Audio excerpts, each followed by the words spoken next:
All right. Welcome, one and all, to, I guess you could say, my first little lecture, or like my first Wisdom Wednesday sequel that's going to be on Facebook and YouTube, where I really hit into the depths of like the deep shit. So we're going to go ahead and get right into it. You know what I'm saying? For this Wisdom Wednesday, I kind of wanted to give y'all a little backstory on like how I got here for real. Or how I knew it was time. Hold on, someone hit me up. There's but have there. I don't know who the fuck that is. All right. So here's a little backstory right for y'all. All right. So how I knew it was time for me to go ahead and start doing lectures kind of like this, where I do like a whole little thing, a whole little presentation, is basically like 2 days ago, I had a dream. I had a dream where it was me, Brother Panic, Bobby Hemming, and we was all chilling, just eating, just like as peers. You know what I'm saying? Doing shit. And like just off the bat, that kind of like solidified the fact that I'm supposed to be on what they on. Because like I always, at least for the past like 2 years or so, I always love their content. I've been very avid about watching their content. So like in that dream, it was kind of cool seeing them as like peers and shit. We all just chopping it up, talking. But then a dude was like, "Oh, that's so cool. You and what's the name? You and Brother Panic went to the same school." And I'm like, "What you mean?" Like as if we went to like the same high school or some shit. And like that's kind of how I interpreted. That's kind of how it felt. I was like, okay, but like, oh yeah, that is cool or whatever. But like that outside of the dream world, that's not true, right? They didn't go to my high school. Shit, you know what I'm saying? But coming out of the dream, knowing that dreams are just symbolism for a different meaning, or like it dreams can translate from dream world to this world. I was kind of thinking like, okay, so what would it mean for me, Brother Panic, and Bobby Hemmett to be in like of the same school, to have went through the same school? And how I kind of interpret it is like we damn near okay. So I know for a fact, right? Even just to get to this point, even just to get to this point to where the ones who have a job to do that's not worldly, I guess you could say, or like those who have a job like John Henry Clark, those who do like what John Henry Clark, Ben, Dr. Ben, Black Dot, Black Magic, 363, all of them, Brother Panic, Robbie Hammond, they come from a soul has to go through a specific training through a certain amount of lifetimes before they can get to a point to where they're ready to put their skills on display, what they've learned from many lifetimes ago. So how I kind of interpreted it is like we could have been in the same mystery school. I don't know. I'm just putting it out there. You know what I'm saying? In the past life, I don't fucking know. Or we could another way to interpret it would be like we basically have gone through similar training in our lifetime now to where it has bred us for what we're doing. Well, they're more like predecessors than contemporaries, right? You know what I'm saying? I mean, Brother Panic is still working, but Bobby Hemmett been retired. So I like to say that I'm just the next step in evolution. But yeah, that's when I had that dream, I knew I knew that it was time. You know what I'm saying? It's time to spit that dope ass knowledge. So that's why I'm here today. That's why I'm here today to spit that dope ass knowledge. And first, I kind of wanted to get into how to identify soul family, how to identify who's in your spiritual sphere. And first, I'll go into an explanation of you should never really why you should never go with the presumption that you know anybody, no matter how deeply you know them, no matter if it's your mama, your brother, your sister, your daddy, or whatever. So, boom, right? This is a diagram I came up with like a few days ago. Scratch that. That's a week ago. So imagine we have a lake, right?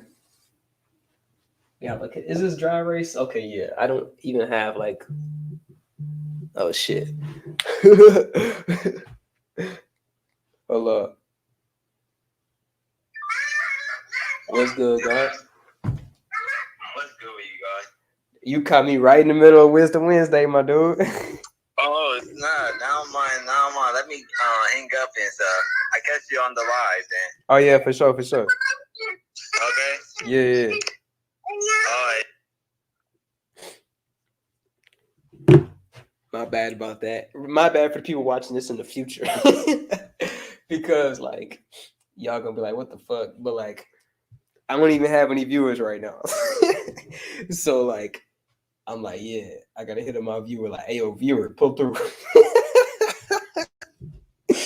Yeah, come on. Yeah. Shout out to my brother, man. Speaking of soul family, I mean, the topic of today is soul family and how to identify soul family. And we got one in the house today. What's good? Nothing much. Chilling, man. Getting ready to. Don't mind this, by the way. I don't know what this is, but it looks pretty cool, so I'm keeping it. Nothing much, bro. Just um getting ready to do this lecture. And since you in the house, I can say I can officially start the podcast, okay? Yeah. I could say I could officially start the podcast. Okay. On that podcast, but stream. Yeah, I know, right? This is what I was telling you about the other day. This is what I was telling you about the other day. All right, so shit. I need something to erase this shit with. Hold on.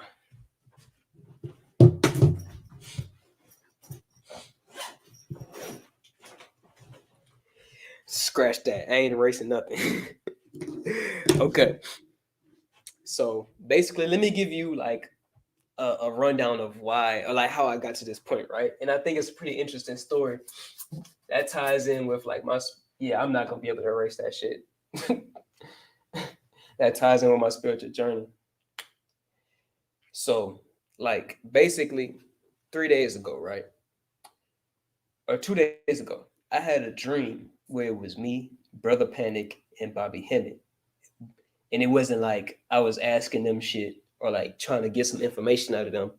It was more like we was just chilling like on a peer level. Like we was just chopping it up, having a drink and shit. You know what I'm saying? Just having a ball.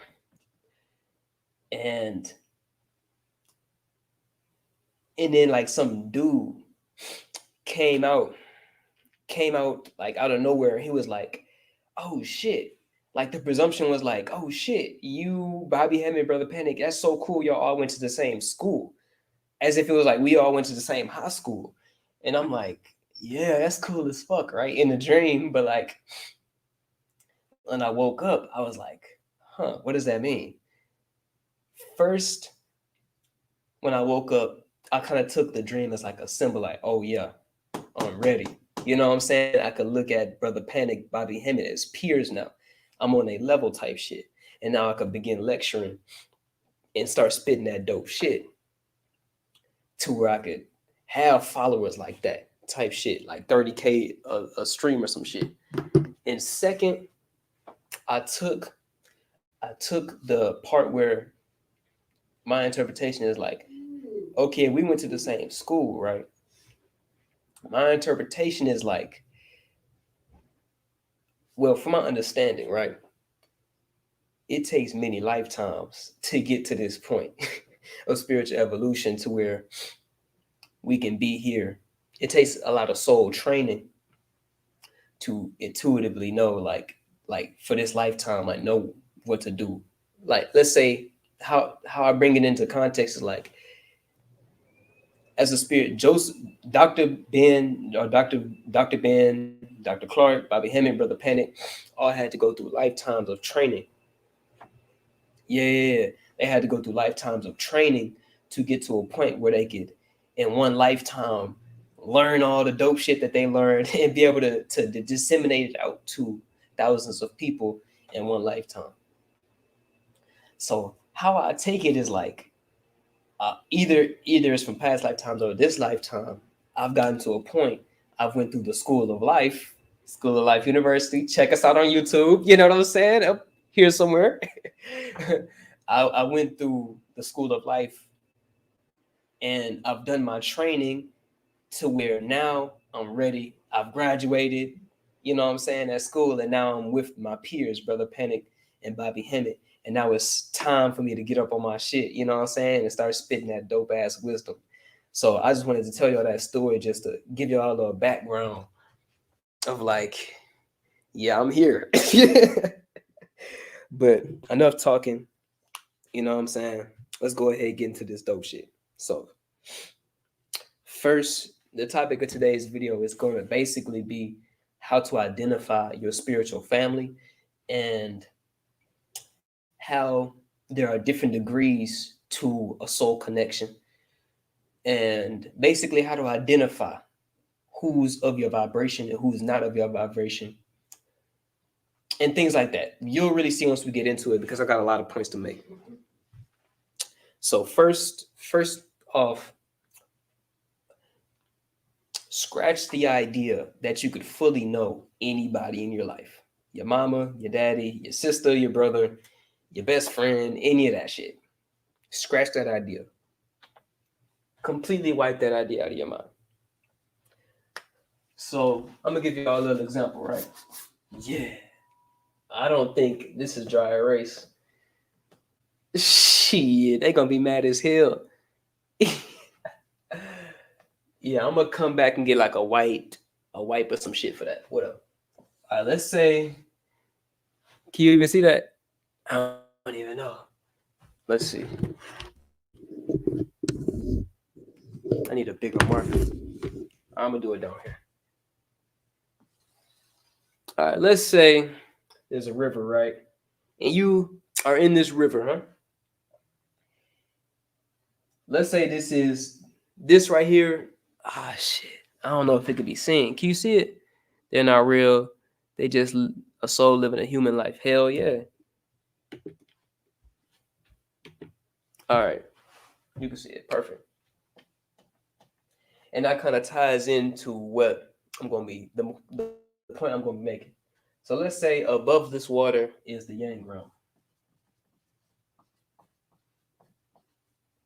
And below and underneath the water is the yin realm, the spiritual realm, or Yesod. So like above would be Malkuth. On the tree of life, it'd be Malkuth. And under there will be Yesod. And Yesod is represented on the tree of life as the moon.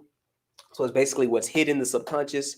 But not only does it relate to the subconscious on a mind level, on a psychological level, in relation to Malkuth, which is literally on the tree of life, the physical world, in relation to it, it is the hidden spiritual world, or the world of, you know, spirits, you know what I'm saying? In the spiritual light. Malkuth is where the physical light is, the false light, and then Yesod is where the true light is. So you have the yin realm. I gotta get some real dry erase markers for this shit. But anyway, you have yang realm, and basically how reality works for us is we're in this pool, but like we're slightly like looking up into yang realm. So let me go ahead and just write it for you. When I originally did this diagram, I did like an actual figure, but I'm gonna just do a stick figure because I'm not too good of an artist yet. Yeah, and he has eyes, and he's looking. He has a nose, mouth, ears, and all that. You know what I'm saying? All right. So in this diagram, you can equate the face that's above the water to all of your physical senses and your physical body as a whole, right? And you're looking into yang realm. Like you could say, well, like a materialist would say, like, oh shit, like this Malkuth physical world is all there is, just off the fact that like I look at my hand and it's physical and I feel like I'm this, right? Because this is all I see. You know what I'm saying? This is all I could sense with my five senses. But beyond the five conventional senses, we have a spiritual. You have your spiritual body, your aura, your etheric body, so forth, mental body, emotional body, so forth and so on. And by honing your spiritual senses, by basically shutting yourself off from the yang realm, from Malkuth, and turning inwards. This is why it's important to turn to look inwards when you're looking for God, because then you could begin to see the hidden realm. You can see what's behind the scenes. You could begin to see into the in realm, and you could basically hear with your spiritual ears, see with your spiritual eyes, smell with your spiritual sense of smell, type shit, and so forth and so on. So when you think you know somebody, right? Like let's say like you know me, right? Like the only way I could react, let's say this is a guy. We have a guy right here. You you could look at the face of this diagram, right? You can look at the face in this diagram and you could say, like, well, I see Elijah, right? And I see him and I know his personality and so forth and so on. Yeah, yeah. And you could be like, oh, well, he's kind of like this, he looks like this, he talks like this, he has these kind of personality traits. But really, I'm really just, my personality is me, is basically a veil that I use to interact with the outer world, right? So I interact with somebody through the medium of my personality to get to them in Malkuth. Like if that makes sense.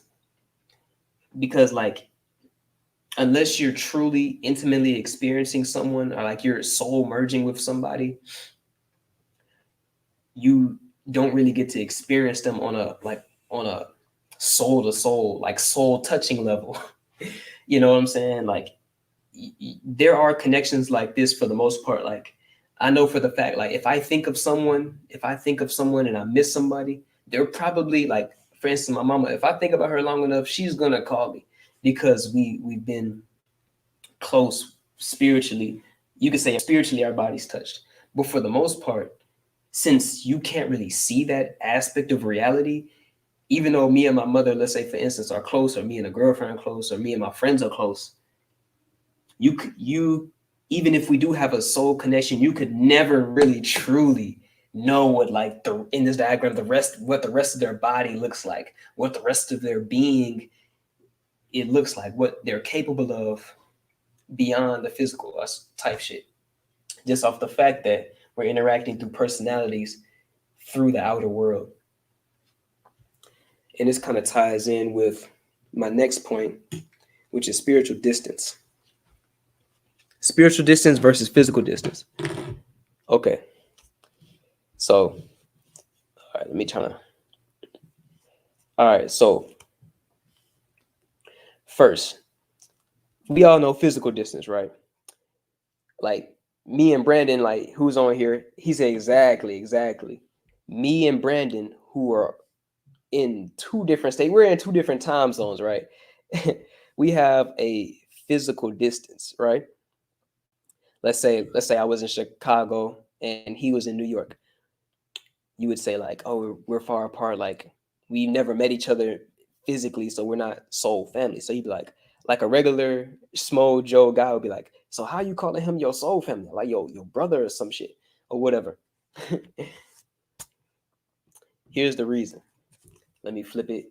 Okay, so this is the Malkuth. Okay, this is the Malkuth side of things where physical distance applies, and then we have the spiritual side. Okay, So, yeah, let's say I'm in Chicago and he's in New York, but not only do I have a physical, I take up a physical space, I take up a spiritual space. And this spiritual space encapsulates all of like my spiritual essence, which makes me me, I guess you could say. Like, let's say in this sphere, I'm gonna explain it like this. Okay. Let's say first, I'm gonna give you, oh shit, my bad. I'm gonna give you guys a little background. The first, okay, before, shit, let me see. Before there was creation, right? The first, there was like, it was like the spiritual waters of none. It was just, or nut, is it nut or none? I'm not exactly sure.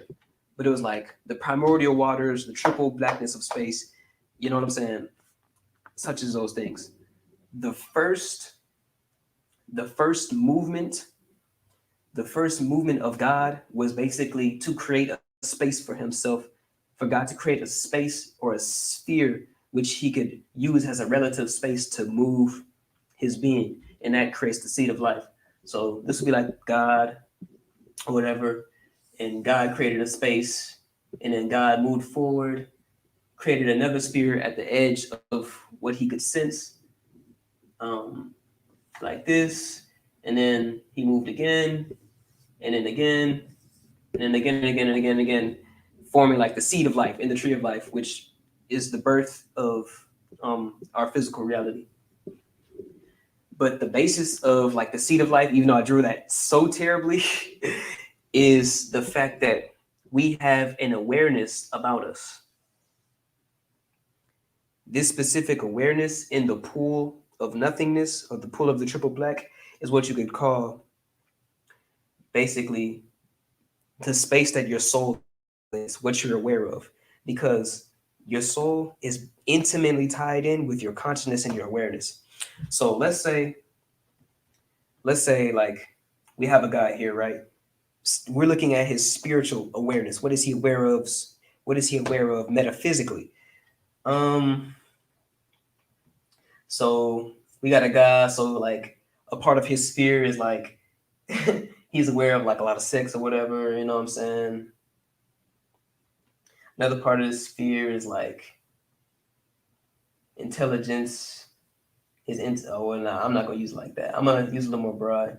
His intelligence. I'm gonna just say intel, fuck.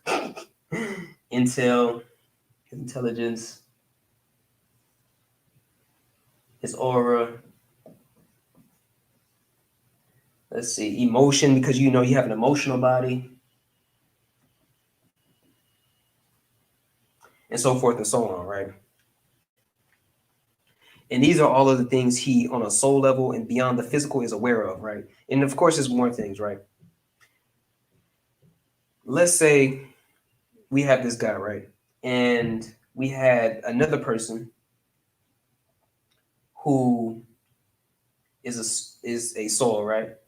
But relative to this soul right here, this awareness,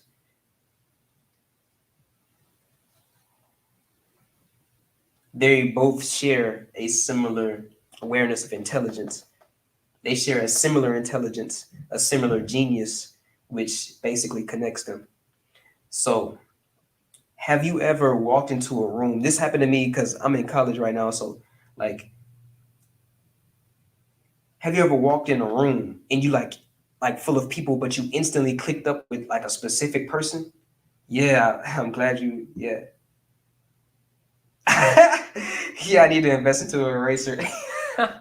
Yeah, I don't even think these are. I don't even think these are made for like whiteboards. So like, I actually gotta like go back to my room and shit and like clean this off.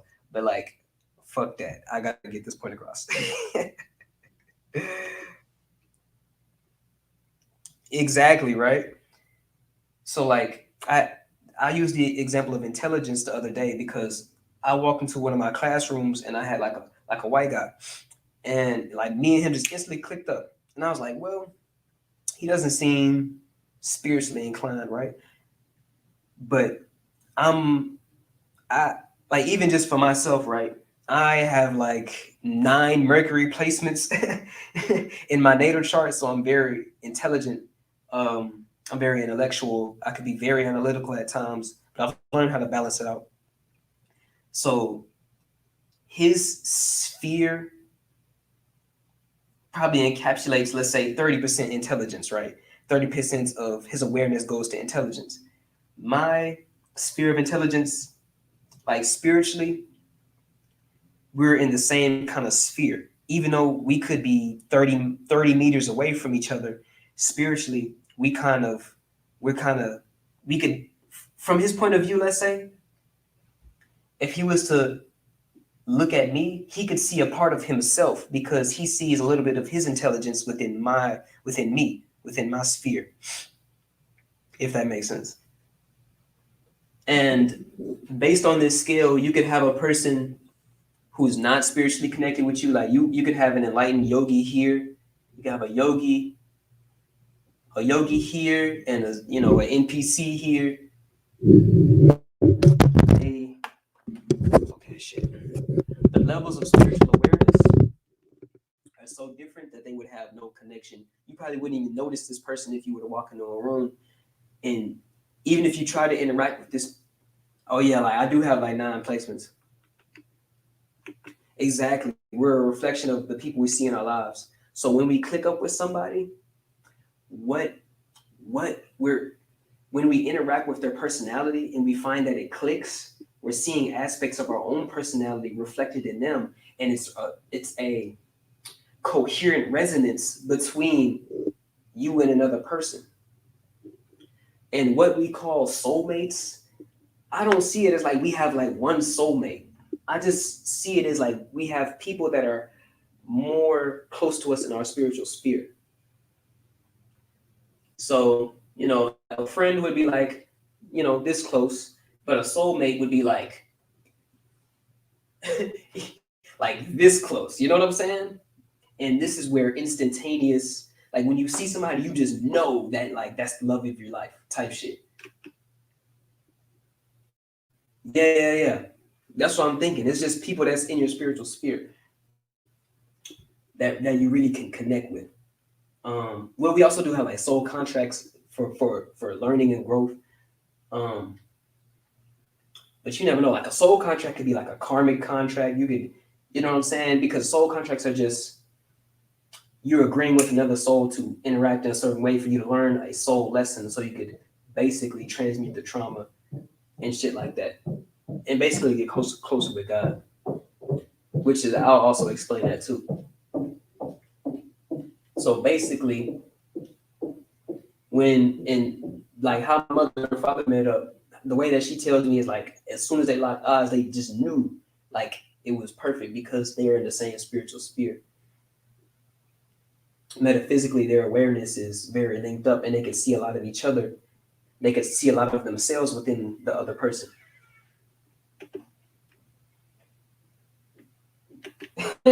Yeah, that's a fact. That's a fact. Um, so what I try to look for when I see somebody else and I kind of click with them, I kind of try before I just fully engage with them. I try to I try to see, and I did this other day with a dude from class. I try to see, okay, where does he fit? Like I'm aware of a lot of things, you know what I'm saying? Like I have my emotions that I'm aware of, my intelligence I'm aware of, my I don't know, my mental body that I'm aware of, my auric body, whatever, etheric body. I try to see where is he kind of meshing in with, like, is he our intelligence are the same, you know what I'm saying? Are we kind of similar emotionally? Do we have the same sense like humor type shit, you know what I'm saying? You got to kind of feel out for the person. You kind of got to feel out for a person and see, oh, okay, we match up on an intelligence level. So with this guy, I could talk politics. With this guy, I could talk business. You know what I'm saying? Like we have a similar business mind. A mind isn't physical, so it's metaphysical. Therefore, if you have a business mind, it that could fit into your spiritual sphere, your sphere of awareness. So this is an important topic because you could meet someone, get a feel for them, and by you being aware of this, you could be like, okay, where can we meet each other? You know what I'm saying? And then from there, you could choose not to interact with this person. You could choose to avoid this person. You could choose to put them into a category. You know what I'm saying? Like you wouldn't want to make like the funny guy. You wouldn't want to make the funny guy in the group your business partner. You know what I'm saying? You know what I'm saying? Like, or at least you want to see if he has a business mind that resonates with you. But that's just one example, right? Let me go ahead and put this down. So I've been holding this shit. And so for the song, let's see what else I drew. I'm gonna be like Bobby Hemmett. What he used to say? Check, check. What he used to say? I forgot, bro. Oh shit. So basically, the more you see of someone else, the more of yourself you see in somebody else, the more connected you're going to be. And the reason Christ figured like people try to save other people is because they see an aspect of themselves that they want to save, like an aspect. Like let's say you were an OG, right? And you saw, you know what I'm saying, a young nigga doing some shit that you used to do back in the day. You see a little bit of yourself in that other person, you're gonna try to get that person game type shit. And one thing I noticed is like, yeah, like you can try that, but it may not always be healthy to try to save everyone. And even on a spiritual level, definitely not healthy to be like a nice guy and try to like click up with everyone you see because they may not even be in your spiritual sphere. They may be like this. They may just be like, or like this. They may just be completely separate from you. And you know what I'm saying? If you're trying to be nice and shit, you know what I'm saying? You're trying to, you know what I'm saying, appease them because they don't know about, you know what I'm saying, spiritual distance. They don't know about spiritual, you know what I'm saying, resonance or metaphysical resonance. Um, you may try to like make some shit work that not even meant to work. You know what I'm saying? You can't even click up with this nigga. Type shit. So that's why it's important to like, yeah, be kind and shit. You know what I'm saying? But like, don't never force shit. And if you see somebody who not in your spiritual sphere, you don't even gotta be nice to that motherfucker. Just avoid him and do your shit. Or him or her or whatever. You know, however it is. Because it's like magnets. You know what I'm saying? Like if you and your soulmate, you see a lot of yourself whenever you get around this person, whenever you talk to this person, you see so much of yourself that you begin to think about them and shit. You know what I'm saying? And you begin to think about how they interact and shit with you or whatever and all that type shit. I forgot where I was at. I don't even know. Yeah, I done lost this flow. Whatever. But since I kind of went down the path of like, yeah, you can have a soul connection with somebody and it not be fully like a soulmate connection, I'm gonna go into like karmic, like how you can have a karmic soul contract and why do we have soul contracts, basically. And I'm gonna explain it using math, or what is it like? We have sacred math, like sacred geometry. Sacred geometry, that's the word. So I'm gonna pick a computer for this one. And this is going to be in my book. I explored more on this in an excerpt from my book. I forgot which one. Either it's like The Anatomy of the Body of God, or whatever. Okay, so pi. That's not how you draw the symbol of pi, but like that's close enough, right? The way pi works is basically, let's say you have a straight line, right? You start at 3.14. This is also how you explain vibration. But actually, it's not like a twist. It's more like a spiral. We're on a spiral path towards God, which can be explained through sacred geometry, mathematics, and things of this nature. So, as like you go down as you go further and further down the numbers of pi, like 3.1456 9 10 11 such and such. You basically, like, if you were to chart if you were to chart the path of pi like onto a two-dimensional surface, it would look like this. It would look like a spiral, that starts off wide. Here we go. It would look like a spiral that starts off wide and eventually gets closer to a point of symmetry with the line, or a point of perfection. So basically, how you could explain sacred geometry on a spiritual level is through us spiraling and growing. And this is also the path of like how plants grow. If you've ever seen a time lapse of like a plant growing, it grows like, it doesn't grow like, it doesn't just grow straight up. It grows in a spiral path. It spirals and opens up. So this sacred geometry is reflected. Let me see. Hey, I have to get off for a little bit. I'll try to get back. Okay, no problem. Let's see. And you can also rewatch this if it comes to that or whatever, Hopefully you can just skip forward into the video, type shit. So basically, the reason we have soul contracts is, let's say we're right here on the path, the spiral path of evolution towards our perfect expression, or you could say God, you could say the perfect expression of our exalted self, our God self, basically the movement towards God or towards perfection. Remember, like there's no such thing as a perfect story. Like there's no good story without a villain type shit. Like there is no place to move. There is no need for you to move if you have no obstacle ahead of you. Like if you're perfectly where you are here, then you're not going to move. You're not going to evolve if you have no obstacle.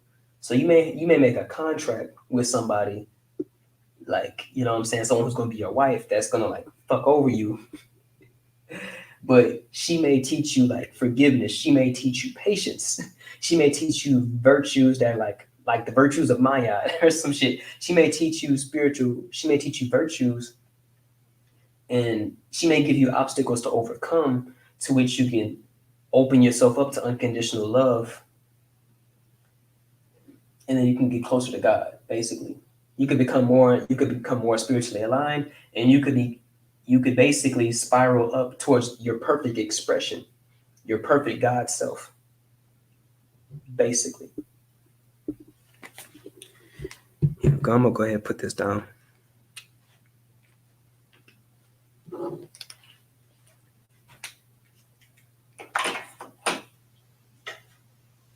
Oh shit, the damn lights done turned off. Hold on. Actually, that might be better for my diagram. I don't know. Okay, well, I just had to walk a little bit further out.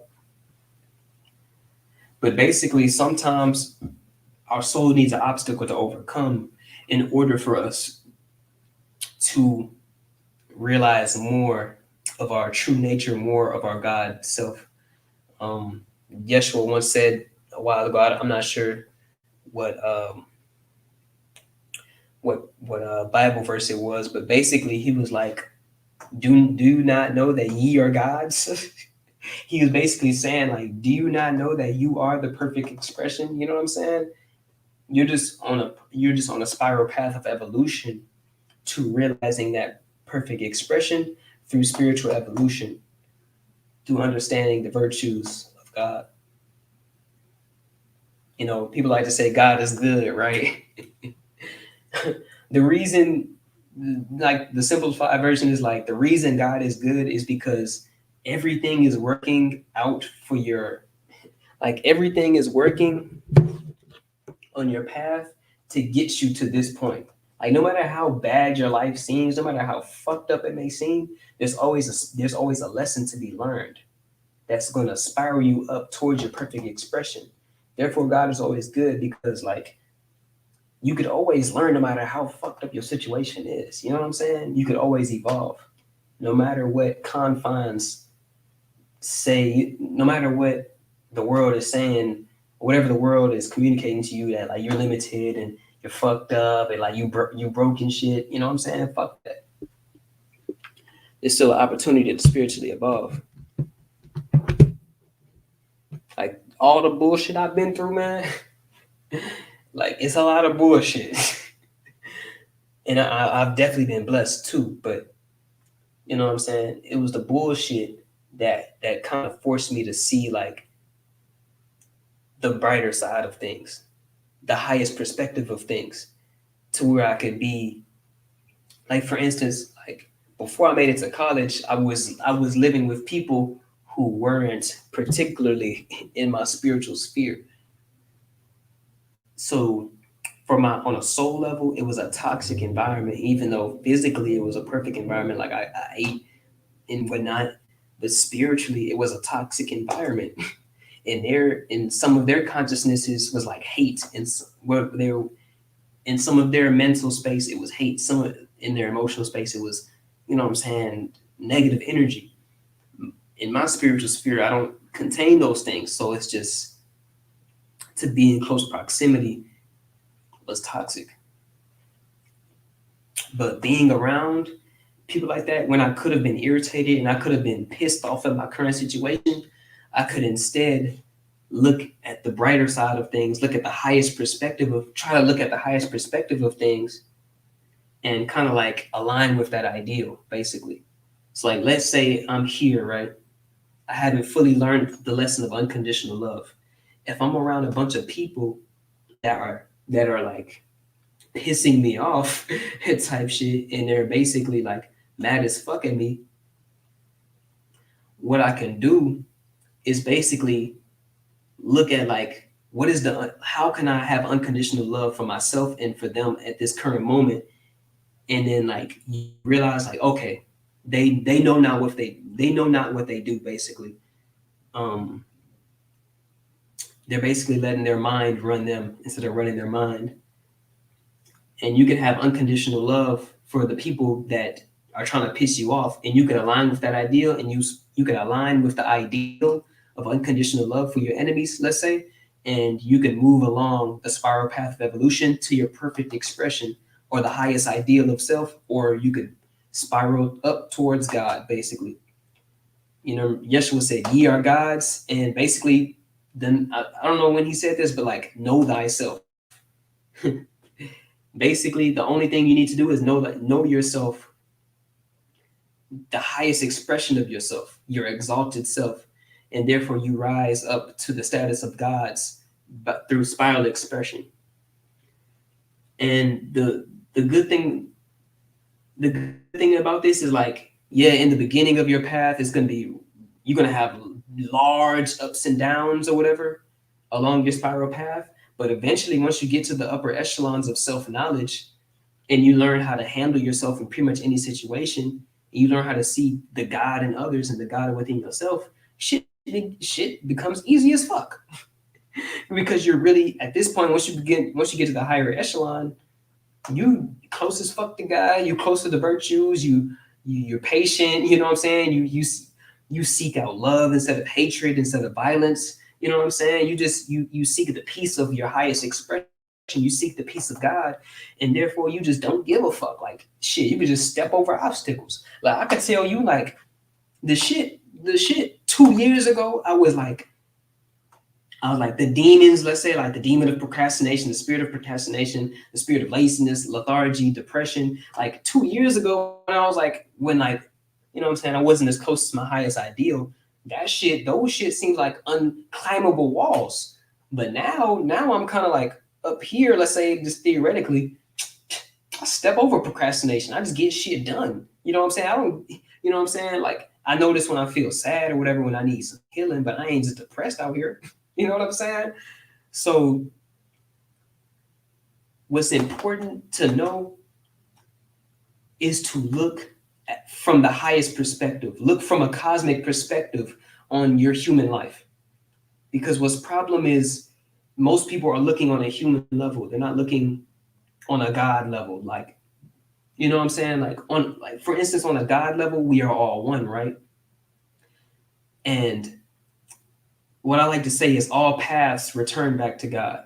So no matter what path you are, you're going to return back to oneness or wholeness. So when you look at somebody else, you're looking at another aspect of yourself that's trapped consciously in a human experience, and they're just having a negative one at this point because they're on the look. They haven't spiraled closer to God yet. So you should basically have compassion for yourself, not only for you as you're a part of your evolution, but for them as they're a part of their evolution. They're just on a different gradient along the scale. You know what I'm saying? So once you have compassion, even though like they may do shit that piss you off, you just like, yeah, whatever. Like I'm gonna just have the virtue of patience. I'm gonna just have the virtues of love, unconditional love that align with my highest self. And therefore I keep spiraling closer to God. Any questions? I see we got they wasn't in tune with your spirits. Yeah, basically, because intelligence is a spirit. Like you can have the spirit of intelligence. Like for instance, I'm about to drop some game on you real fast. Like if you could really channel all of the energy of the zodiac signs. You don't have to be once you become the 13th sign, you utilize. I should have brought some water. You basically utilize all the other signs, and since you're pretty advanced, you're gonna pick up this pretty quickly. So basically, if you wanted to use more of your intelligence and you wanted to become more intelligent and analytical in understanding something, you could sit still, think about Gemini energy. You could channel that energy and basically ride the wave of Gemini energy. And Gemini is already communicative, fast moving, Mercury, mind, communication, things of this nature. You can basically ride the wave of Gemini energy, or you can channel Mercury or Hermes or whatever, and you can basically get a boost of intelligence by riding that spirit. This is the nature of basically going through wormholes. Spiritually, there are wormholes. Physically, scientists are looking at signs of wormholes, but really, those are just 3D reflections of a fourth dimensional phenomenon or metaphysical phenomenon. Um, Here, I'll explain it like this. So basically, our let me see. So this is where I'm working with the archangels. They represent each sign of the zodiac. I'm the 13th one, which is Christ exactly. So basically, I'm gonna leave that up for a little bit because that's actually quite important. So like actually like when that's actually I didn't know you're right because like let's say um Archangel Uriel, he's cardinal north, so he represents with our sign. He the zodiac sign represented with Archangel Uriel, which I know you like working with him. Archangel Uriel, he's basically like a Capricorn angel or a Saturn angel, and we could work with all these. I think I've showed you this book before, but if you do like working with angels, get the book Angels and Archangels by Damien Eccles. Let me see. I'm gonna share my screen real quick. Let me share my screen. Now it's like glitching. Why the fuck? Oh, here we go.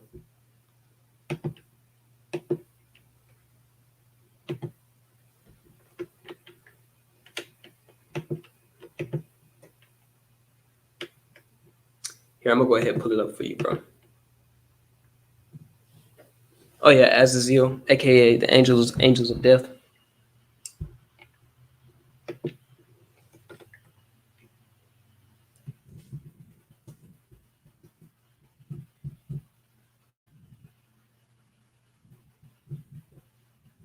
Angels and archangels. This book right here is pretty good for all kinds of angels. I actually have this book, and it's pretty legit, bro. Like, they have pretty much everything you need to know about the basis of working with angels, and they have angels of all sorts of things. Basically, it's a good book.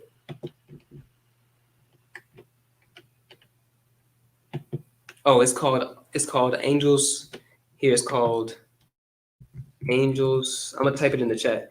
Angels and Archangels by Damien Eccles. I don't know if I spelled that right, and I didn't capitalize, but you'll get it. Angels and Archangels by Damien Eccles. It posted it it posted my comment. Oh, I actually can't post comments in the Facebook. Don't worry, I'll send it to you after this. I got you on Instagram or Facebook. Um, but basically, like a wormhole, for instance, and this will be the last thing. Well, since we're talking about spirits, um, well, I don't even know where to start. I'm just get this last point across. So basically, working with wormholes, like let's say you got a cube, right? You got a cube, a fourth dimensionally, this would be a tesseract, where you have 4D or like 5D because like in our yeah, no, this is accurate because we're still moving out of the third dimension, but we're still in the physically we're in the third dimension, but our consciousness is much higher than third dimension. We just move up and down. So basically, like let's say like a black hole or like a wormhole, even though there's scientific evidence of a wormhole, it still hasn't been discovered physically, but the math is there. That's because it a wormhole is a reflection, is a mirror reflection of a higher dimensional phenomenon. So basically, let's say you had a cube in the fourth dimension, it would get reflected down into the 3D, the physical Malkuth, as a square. You know what I'm saying? Basically. And that's how a lot of our, and that's how like a lot of, yeah, and that's how a lot of physical phenomenon. This is why a lot of scientists are like stumped because they're looking like basically the scientists now are basically empirical materialists. So they use material. They're basically you even though they could look at a black hole type shit, they could look at a galaxy. They're looking they're basically looking at a square when the higher dimensional, the yogi can intimately interact with the fucking cube and understand the universe better than the scientist can because he's intimately interacting with the square while the motherfucking scientist down here is using his big ass expensive machines to look at squares and shit. You know what I'm saying? So um that's why they can't understand spiritual knowledge, and that's why it's important to integrate scientific, empirical, material science with the spiritual science and combine them as one. A great book that I should have brought my books, but another here. I'm about to share my screen, and then I'm gonna hop off. Um, let's see. Share my screen. Brandon, you gonna literally love this book, bro. Um, a lot of my book, a lot of my current book, The Rise of the Multidimensional Human, is actually modeled after this guy's book, and it's called Serpent Power. Serpent Power. Like consciousness. This book right here, bro. Oh man. He's one of the most intelligent people I've ever seen or I've ever read a book from. Edward Bruce Bynum. This guy here is very intelligent when it comes to the material world, but he also studies the perennial science, the ancient science of like Kundalini. Before Kundalini, the Uraeus is basically the original version of Kundalini. The Egyptians just called it Uraeus. He basically integrates the spiritual science with the physical science, and the way he makes it make sense is just amazing. It's very intellectually loaded, so it has a lot of yes, I do got that book. I do got it. Um, I have it physically. I don't have a PDF. I do have a lot of PDFs of books. So if you ever want anything on melanin, spiritual sciences, I have a whole bunch of PDFs. If you ever do, I'll show you some. Just hit me up. I probably got some that you want. But basically, like that's kind of the goal as we move into the age of Aquarius.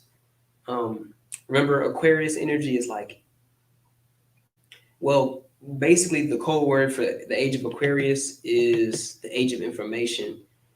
Uh, so, what the goal for everyone moving into the age of Aquarius is that we should begin to unlock the information of the soul, begin to understand spiritual sciences, um, but not only to understand on an intellectual level, but to also understand the science of God, the science of pi, the science of the Fibonacci sequence, the science of getting closer with God through love. Once we combine the science of God, and God is love, the science of love, and the science of like reality, the science of spiritual science, we could really begin to grow as a um, planetary system, I guess you could say. We could evolve into a a proper functioning spiritual society, and with things like internet, we could basically have a planet of spiritually evolved beings. It just takes the effort of the individual. That's why I'm doing things like these, like this. I'm also going to give you a little game on like why they say that there's going to be like, if you ever seen in like a spiritual circle, they say that like the earth is going to split. And I had an insight into this. Basically, right now, yeah, this is the first step. Basically, the first step is to understand the science of love and to understand the science of our reality, the science metaphysics, simplified understanding metaphysics and understanding the science of love. Because through love you ascend. Through love you get closer to God. And that's why they say in the Bible, like basically, God God can't like communicate with us down here, right? Or we can't easily understand God because we don't have enough love. You Once you ascend through love, you can become closer to the higher ideas, you can get closer with the angels, and therefore you could communicate with those beings. That's why people think that God forsake them. Yes, the science of love is science of metaphysics. The ultimate role of love in the universe. um, if you understand it, I mean, the science of metaphysics and the science of love is actually inseparable, but you get kind of compartmentalized. Let me give you an example. Like, how would you basically describe love? Uh, just in your most basic form, in your most basic explanation.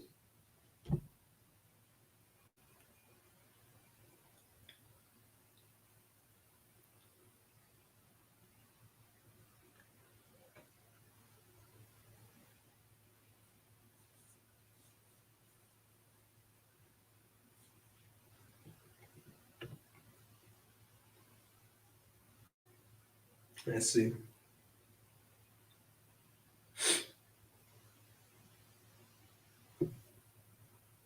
He said, "Love is love."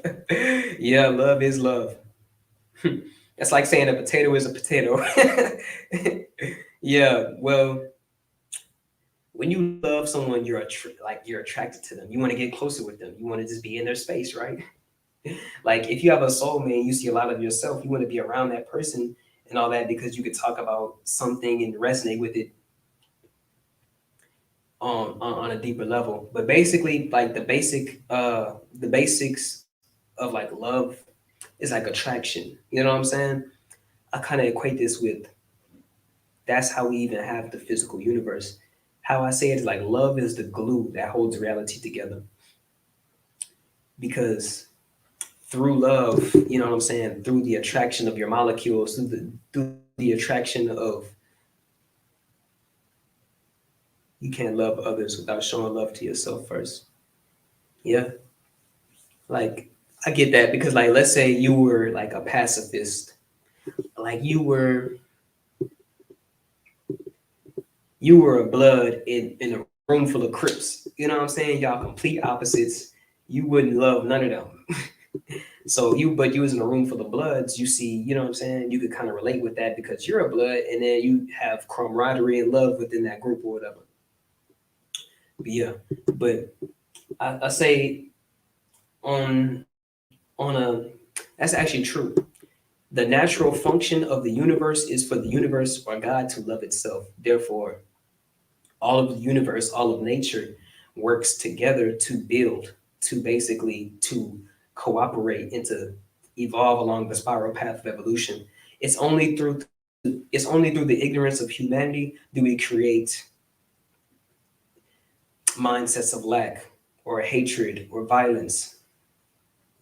But your molecules didn't need instructions on how to like come together.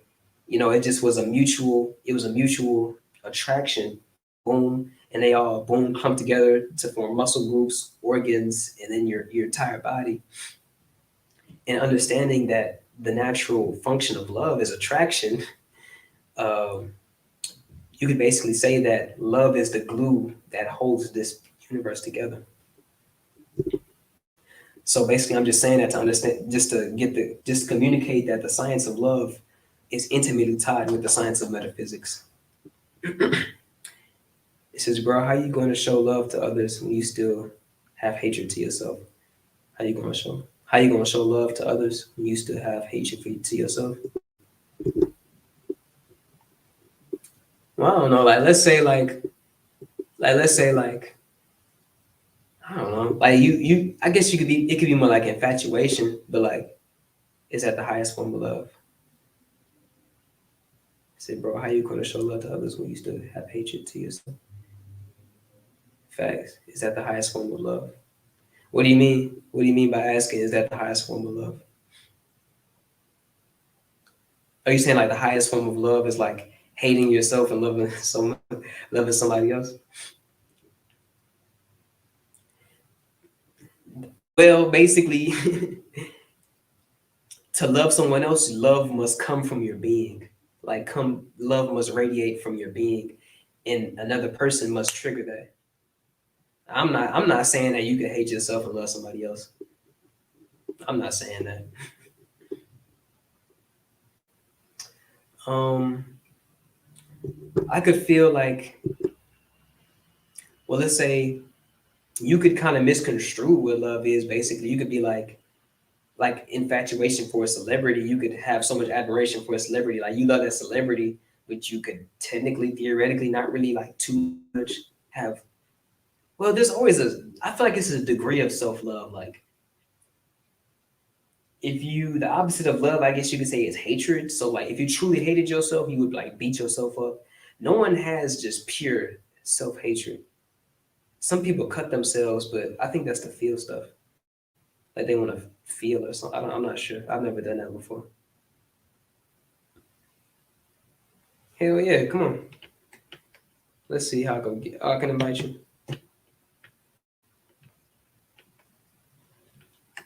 I'm about to send it through Messenger, bro.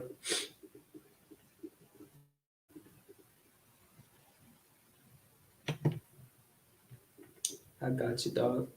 This is a good ass conversation. I just wish I brought water. They got a water fountain outside, but I don't feel like walking there. I'll do it after.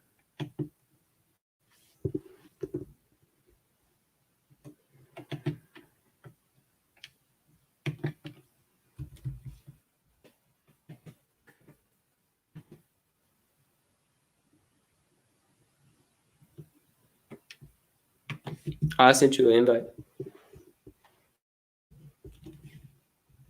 Man, this is a good conversation.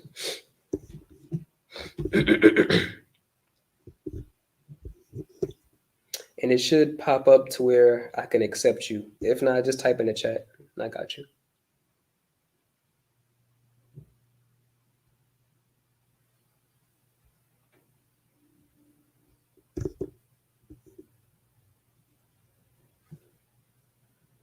Look how I fucked up my hand. Oh man. Oh, it says you have to use. I actually was able to use my phone. One time I was able to use. I mean, yeah. I had. I mean, I have an iPhone, so I don't know if you have an iPhone, but it was able to work through there. Maybe I got to email it.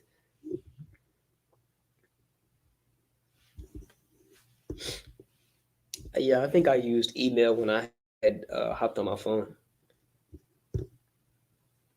I might have had the StreamYard app though. I'm not sure. I'll show you later though. This is just our first conversation.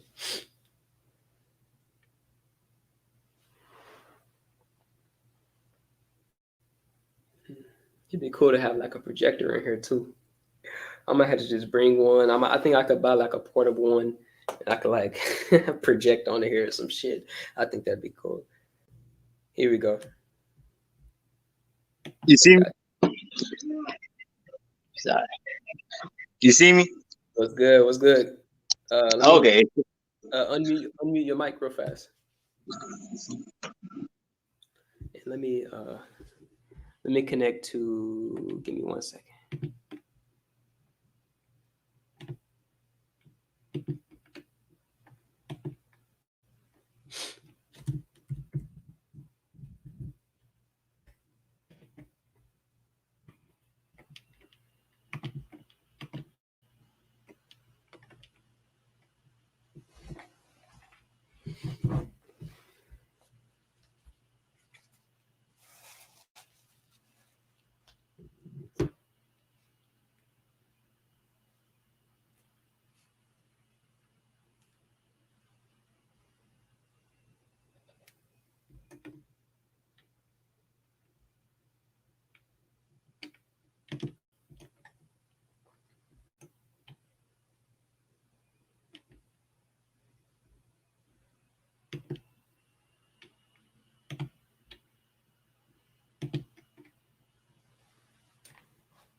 Here you go. I can hear you. Can you hear me? Yeah, it's all good. Okay, cool. Yeah. We gonna go back. Nothing much, guy. I'm chilling. I'm in Arlington right now. It's hey yo, we're gonna go back to this love joint. Okay? Let's talk about Break love. it down to me. Okay, let's break it down love. How am I gonna love somebody when I don't love myself? It's loving yourself is the higher form of love. If you don't love yourself, it's how you gonna project the same love that you carry that like you don't have. How you gonna show that to others? You're not gonna be toxic. You feel like you're gonna feel it. It's like a virus and stuff. Yeah. When you don't forgive your soul or have mercy for like all the human shit that you did, that your ego did and stuff. Yeah. When you cannot heal from your traumas, from your past and stuff. When you still point up on that grudge, that hatred, that anger and stuff, it's all going to project out and stuff. It definitely going to show around your relationship too. You basically gonna be toxic. It's like a virus. And so when you love yourself, and stuff, like that Egyptian said, your heart had to be lighter than a feather. Light as a feather. Exactly. It's when your heart is light as a feather, and so you understand the true meaning of love, and so because the love that you have for yourself will project into other people. Other people will have it. If you pay attention and observe everybody nowadays that's in relationship or had the physical point of love, yeah, like that's love, but that's more as a lower form. So You just love Mm-hmm. them for the earthly things. It's like the Exactly. body, and so the face, the person. Like that's all earthly things. Mm-hmm. So what's the Yeah. higher frequency of love? What's true love? What It's is that true love? love that's like that, because unconditional love is like when you could say you could have unconditional love for a person, but like when you are experiencing unconditional love, it's just a radiant love for it. Like it doesn't have a single object of focus, if that makes sense. It's just Yeah, love just radiating out from you. So yeah. like I get what you're saying, but like you gotta love yourself. But like if you tap into that higher frequency, you just become love. You are love. That is You for know? people that are always in tune, though. If Exactly. For you those who aren't so in tune, yeah. and so that's where I'm going because this right here, this is like high like advanced metaphysics like teaching right now. This Yeah, is yeah. advanced This for is the metaphysical love. yeah for those ones that haven't Hmm. got to the part and stuff. They still Yeah, struggling with their self and stuff. you're right. They cannot unlock the higher frequency of love and stuff. You be Hmm. like due to your blockage and stuff. The only way Hmm. Exactly. to reach is you have to all your blockages have to be gone. Hmm. That's the only way that like you can feel the unconditional love or Yeah, like the number one love that the universe gave us and stuff. So yeah. for whoever that come into your group and stuff, if Hmm. they ain't on the same level as me and you are Hmm. and stuff, they had to work on the first step of to reach that. And the first step Yeah. is reach that is always to go inside. That's what me and Aya be talking about a lot. And so it's Hmm. going within, stop forgiving yourself. And so Yeah. even Bobby Hammett and Brother Panic even say Yeah. that that's the number one joint to be about. And so it's like spend time with yourself, Ninja. Hmm. And so, yeah, I'm not trying to cuss up on here, but like, Say what you want. okay, okay, that We not. spend time with yourself, Yeah. nigga. Like that's the Yeah. you loving yourself is should be the main priority. And so once Yeah. that once that happen, everything will align up. And so like that's why I came back to love because me being Libra and Hmm. one of the main planets that I associate with is Venus. And Venus is about Venus is love, love. harmony, and beauty. Hmm. And that's what the goddess Venus is.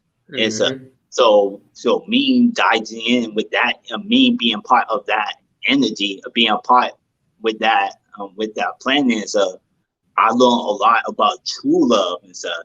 Not the human, not the intimacy, like not the human, Hmm. like it's deeper than that. It's like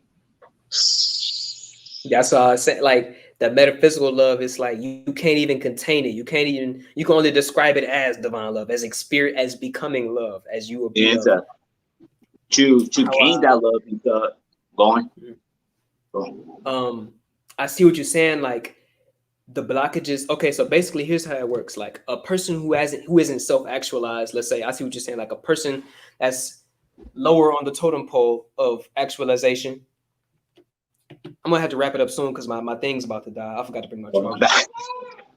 But a person who's lower on the totem pole isn't aligned with the ideals of their highest potential or their exalted God self. So down here, they allow in their blockage in their personality is hate. Yeah, Oh God, my god. God, leave. Why are you in the back? Hold on. Nigga. You good? You good? You Yeah. good? Keep going, bro. So basically, the reason they don't experience love is because they have hatred in their like it. If you have the personality as a whole, there's like a blotch of hatred. There's a blotch of um, disrespecting yourself, disrespecting others. Basically, you have to align with higher ideals of love. So, like, I see what you're saying. Like instead of having hate for myself, how about I appreciate how I look in the mirror, and What's how up, about little you know what I'm saying? How about I love the way my voice sounds, or I love the way my body looks? How about I love, and as you get to higher levels beyond physical, then it becomes like, um, I love how I handle problems. I love the way I learn. You know what I'm Yeah, saying? I love at the pace that I learn. I love my laugh. It's like more metaphysical shit. I love how my mind works. And then you get to that point where you don't have blockages, and then you remove the Yes, blockages to unconditional love, and now you become love. I am the way, I am the truth, I am the way, the light, the truth, love, all that shit. You come from that. exactly, exactly. And plus, like remember, like with Christ and stuff, the reason why that Christ had a conditional love because number one, he reached the higher Christ conscious. So like you Yeah. said, it's he was always up there, and He had a and like relationship with why his God. heart was on fire, and that's why he was doing this as above, with the heart chakra on fire. He connected with the source. But Yeah. this is why that Christ died for our sin because he Uh-huh. understands the true love because he understands the love within Mhm. himself first. Yeah. This is why he died for our so-called sin. So-called. Says. Yeah. And Jesus actually was a well-versed traveler. He went to Egypt, and one thing I've been reading is like this basically in Egypt would be like their version of yoga is called Mm-hmm. Simatawi. It's called Simatawi. Oh, Simon. Um, yeah, yeah. Semitawi, which basically Okay. I think that's what it is. What it means is basically combination of lower and higher Egypt, or the higher and the lower self. So that's basically that's where he learned that from. He learned that from us. I'm gonna say he big.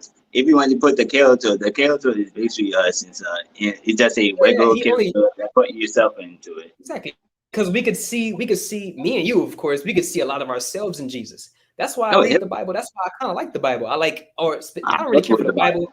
I like Jesus's teachings because like he's very poetic, and me myself, I'm very poetic too. But also like I Mm-hmm. could get into the intellectual realm. But when I go to him for poetry, like know thyself, or it's just a lot of shit he says. It just pops in my mind. But I see a lot of Exactly. myself in him, and therefore I fuck with his teachings. He went Mm-hmm. raw. I look at him like a nigga. I don't look at him like, what I'm saying, like they portray him as a white boy. I look at him, yeah, that's that nigga. You know what I'm saying? And so Oh shit, you gotta think I gotta about move. this and that. Oh, you gotta move. Can you hear it super loud? Yeah, I'm gonna move real fast because like what I'm gonna do is later on I'm gonna chop these up into clips and put them on Instagram, so I could like so people can like get a taste Yeah. of what I'm about, gain some popularity. I plan on blowing up with this shit one day. You going So, to? You going oh to yeah, keep pulling out these systems and stuff, and like join other groups and stuff. Join other groups too. yeah, Expand. yeah, yeah, yeah. We come But in, nah, baby. This is that's good it. stuff. But that's it. I'm about to leave. Once again, thank you for having me on. So it's such a pleasure for me, guys. No problem. You can come on anytime you want.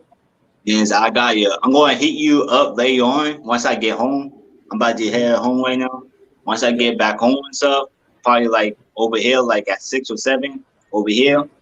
If you're not busy, I'll probably hit you up and me and you just going to chop it up and stuff and Yeah, talk that should about be other good stuff. for sure. Just let me know, Okay, God. guys. Peace All out, right. man. Much Peace love, out. bro. Love. All right. So that concludes the lecture for today.